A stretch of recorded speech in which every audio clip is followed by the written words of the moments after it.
El Comentario Podcast presenta un espacio realizado y dirigido por Agustín Sancho Cubero. El sol caribeño derrama su luz dorada sobre las fachadas desconchadas de La Habana, tiñendo el agua del malecón con destellos de cobre y sal de una manera casi irreal, suspendida en la memoria.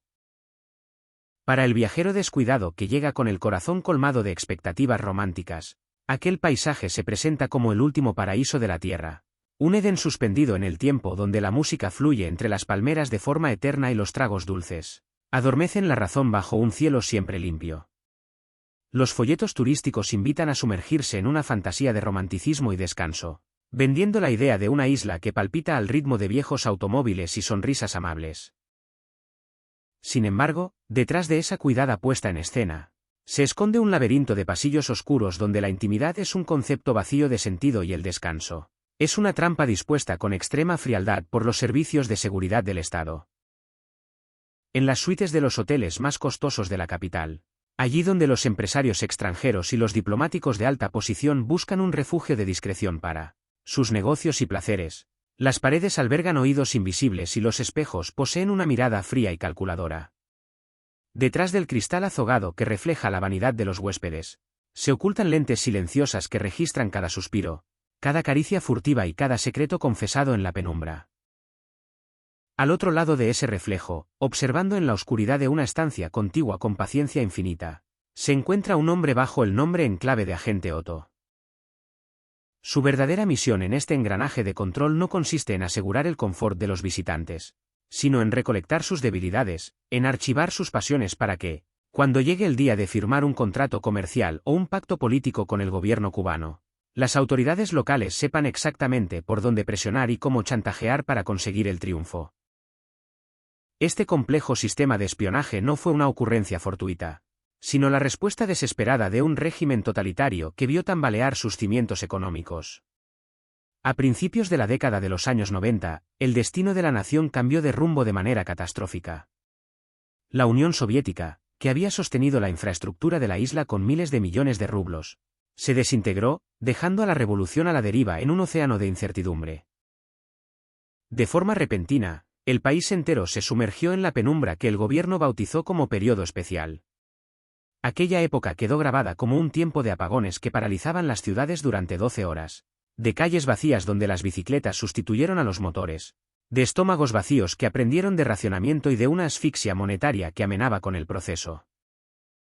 Para lograr la supervivencia, los líderes se vieron obligados a abrir sus fronteras al capital extranjero, atrayendo al empresario europeo, al inversionista capitalista dispuesto a gastar sus divisas en hoteles de lujo. El turismo se transformó de inmediato en la tabla de salvación, la única vía para captar los dólares que mantuvieran con vida el aparato. No obstante, esta apertura implicaba un riesgo de contaminación ideológica inmenso. Permitir el ingreso libre de extranjeros significaba tolerar la llegada de personas con ideas distintas, capaces de sembrar la desafección política. La respuesta fue de una astucia implacable. Si el capitalista debía entrar por necesidad, lo haría bajo una condición oculta. Sería observado en la intimidad, vigilado en cada paso y archivado en las bóvedas de seguridad. El cuarto de hotel dejó de ser un espacio privado para convertirse en un plató de grabación donde el viajero actuaba sin saber que las cámaras ya estaban encendidas. En este sombrío escenario destaca la presencia de Delfín Fernández, un oficial de la contrainteligencia asignado a una unidad dedicada en exclusiva a vigilar el sector del turismo, conocida en las altas esferas del poder como Departamento 11. Esta división del Ministerio del Interior tenía como tarea exclusiva el control de los movimientos en los hoteles más lujosos de la capital y la vigilancia de las residencias de protocolo donde el Estado alojaba a sus invitados de honor más destacados del ámbito político. Para facilitar su labor y evitar sospechas, Fernández recibió una cobertura civil ideal. Fue nombrado gerente de operaciones de una importante cadena hotelera de capital español que gestionaba establecimientos de primer nivel en la isla. Su cargo civil era de gran relevancia. Requería atención a los detalles cotidianos de la operación turística y carecía de cualquier connotación de seguridad, lo que constituía el camuflaje perfecto para un hombre cuyos verdaderos deberes se encontraban en el ámbito del espionaje. Su puesto le abría todas las puertas de manera natural. Desde su oficina en la Gerencia General, el agente Otto tenía acceso inmediato a las listas de reservas de habitaciones, a los registros de pasajeros, a los itinerarios de los hombres de negocios más influyentes de Europa y a las llaves maestras de cada suite. Los dueños extranjeros de la compañía turística, convencidos de que contaban con un empleado leal, ignoraban por completo que en realidad tenían en sus oficinas a un oficial encubierto de la inteligencia, un hombre encargado de transformar cualquier habitación de lujo en un set de grabación secreto antes de que el viajero arribara al país. El funcionamiento de esta red de chantaje no se dejaba al azar. El proceso comenzaba antes de que el objetivo pusiera un pie en suelo cubano. En las oficinas de la seguridad del Estado, los analistas elaboraban una carpeta sobre el visitante, detallando sus hábitos, flaquezas, vicios y estructura familiar, examinado todo con la frialdad de un laboratorio para diseñar el señuelo adecuado que el sujeto fuera incapaz de rechazar. Las habitaciones destinadas a albergar a estos personajes eran preparadas con meses de antelación. En las paredes de hoteles prestigiosos como el Coiba o el Habana se instalaban micrófonos ocultos de enorme sensibilidad, capaces de registrar la conversación más sutil bajo el ruido de la ducha, mientras que cámaras diminutas se ocultaban detrás de los espejos para capturar imágenes desde ángulos estudiados. No obstante, el elemento más perverso de todo este sistema estaba constituido por las llamadas acompañantes entrenadas por el Estado.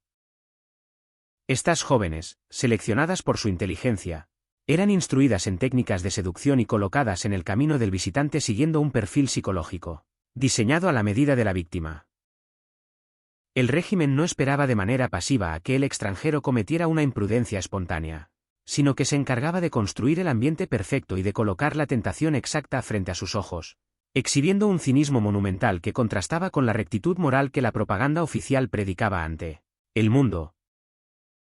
La lista de víctimas de estas grabaciones abarcaba a célebres actores de la industria de Hollywood, modelos de pasarela, influyentes líderes empresariales y hasta un premio Nobel de literatura de renombre en el continente, cuya afinidad ideológica con la revolución no le evitó ser objeto de sospecha por parte de los servicios de seguridad. Este escritor insigne, que habitaba una hermosa mansión en la capital cubana cedida por el propio gobierno como muestra de distinción, vio cómo su residencia oficial era cableada en secreto con micrófonos y dispositivos de escucha durante unas supuestas obras de remodelación que el Estado le ofreció de manera generosa como un simple regalo de cortesía. Aquello revelaba que la maquinaria de vigilancia no respetaba vínculos de amistad personal, afinidad ideológica ni lealtades políticas pasadas, pues para los órganos de seguridad del Estado, cualquier ser humano representaba una pieza susceptible de ser controlada y manipulada mediante el conocimiento de sus secretos más guardados. Más allá de la lista de famosos, el testimonio del desertor desnudaba la inmensa contradicción entre el discurso oficial y la vida privada de los gobernantes de la isla. Mientras al pueblo se le exigía un sacrificio constante y heroico, soportando la escasez de alimentos básicos y la carencia de insumos médicos en las farmacias, los dirigentes disfrutaban de comodidades exclusivas. El comandante Fidel Castro vivía atrapado en una paranoia extrema sobre su seguridad, llegando a ordenar que toda su ropa interior usada fuera quemada de inmediato para evitar cualquier intento de envenenamiento por contacto con sustancias químicas en los tejidos. En un país donde los ciudadanos debían sufrir largas esperas en hospitales desprovistos de materiales quirúrgicos básicos, la salud del líder era custodiada en una clínica privada y ultrasecreta conocida como el Objeto 20. Esta instalación médica exclusiva había sido construida con un presupuesto que superaba los 150 millones de dólares, contando con la tecnología más avanzada y dedicada de forma exclusiva a vigilar la salud del gobernante. De manera similar, la prédica en contra del consumismo capitalista chocaba con la exigencia de consumir productos de alta gama, como el jamón de pata negra importado de España, un manjar costoso que el propio Fernández debió adquirir por orden expresa de la cúpula militar, desembolsando miles de dólares en embutidos de lujo mientras el pueblo debía hacer filas para conseguir un pedazo de pan racionado. Al mismo tiempo, la figura de su hermano, Raúl Castro, representaba la administración de los recursos reales y la creación de un inmenso imperio financiero bajo el cobijo de la retórica del socialismo. Bajo su dirección militar se consolidó un gigantesco conglomerado de empresas de las Fuerzas Armadas, encargado de gestionar de manera exclusiva los sectores económicos que generaban mayores beneficios de forma directa, como el desarrollo hotelero de lujo, las agencias de turismo más importantes, las remesas monetarias y las operaciones de importación de bienes. Según las revelaciones del exoficial, las ganancias producidas por este holding de la élite militar rara vez ingresaban a las arcas públicas para el beneficio del pueblo, sino que eran desviadas hacia cuentas bancarias secretas en países extranjeros, asegurando el futuro financiero de un pequeño círculo de familias emparentadas con el poder estatal. Esta realidad deshacía cualquier idea de igualdad social, evidenciando una estructura estatal donde el sacrificio era obligatorio para las mayorías empobrecidas, mientras un grupo privilegiado administraba capitales millonarios con criterios comerciales capitalistas detrás de los muros de la revolución. La trayectoria de Fernández en este aparato de control se prolongó durante 15 años, tiempo en el cual acumuló conocimientos de valor y presenció las realidades más descarnadas del sistema. No obstante, el abismo entre el ideal socialista y las prácticas de corrupción e hipocresía de las que era testigo terminó por consumir su lealtad de oficial. En el año de 1999, aprovechando un viaje de trabajo oficial a Europa destinado a realizar compras para las cadenas hoteleras de la isla, tomó la determinación de abandonar el régimen y solicitar asilo político en España. Sabía que su decisión significaba dejar atrás su patria y que sobre su cabeza caería de inmediato una condena a muerte por alta traición.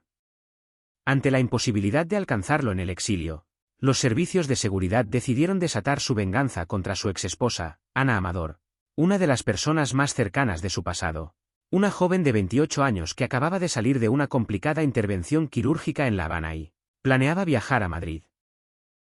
Sometida a interrogatorios a pesar de su debilidad física evidente, la mujer fue el blanco de una perversa operación de guerra psicológica.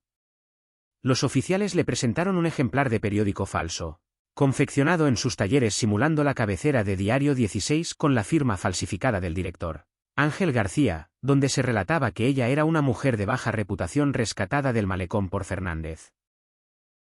El fin de aquella infamia era humillarla, sembrar el resentimiento contra su antiguo esposo y forzarla a declarar contra él, dejando claro que el régimen no dudaba en vulnerar a seres inocentes para proteger sus secretos.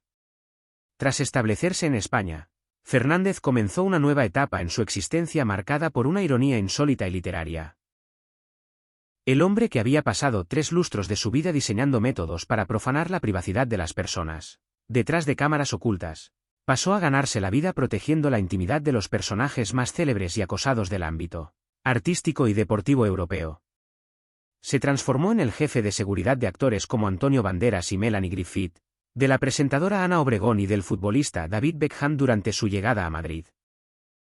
Quienes depositaban su confianza y su seguridad en sus manos ignoraban que su elegante protector, de melena rubia recogida en una coleta y trajes sofisticados, había sido un experto en desvelar los secretos más reservados de las personas bajo el mando de un Estado totalitario. En su trabajo con la familia del deportista, Fernández fue testigo directo de la prensa social, incluyendo los encuentros secretos de Beckham con su asistente Rebecca Loos, conduciendo un vehículo de cristales oscuros mientras observaba por el espejo retrovisor el desarrollo de una relación clandestina que poco después se convertiría en el escándalo más ruidoso de la época. De esta manera, el adiestramiento recibido para explotar las debilidades humanas en La Habana encontró un nuevo y lucrativo propósito en el corazón del espectáculo europeo, convirtiendo al antiguo espía de la revolución en el escudo perfecto para proteger a las estrellas del asedio, de las cámaras de los fotógrafos. El testimonio de Fernández, conocido como el agente Otto, sigue generando debates. Mientras los defensores de La Habana intentan retratarlo como un oportunista que agigantó su jerarquía militar, para obtener notoriedad, analistas de prestigio internacional como Brian Latell, exanalista de la Agencia Central de Inteligencia estadounidense especializado en Cuba, interrogó al desertor y concluyó que casi todas sus historias poseían una consistencia altamente verídica. Al margen de las polémicas individuales, la realidad de las trampas de Estado descritas por Fernández está plenamente comprobada.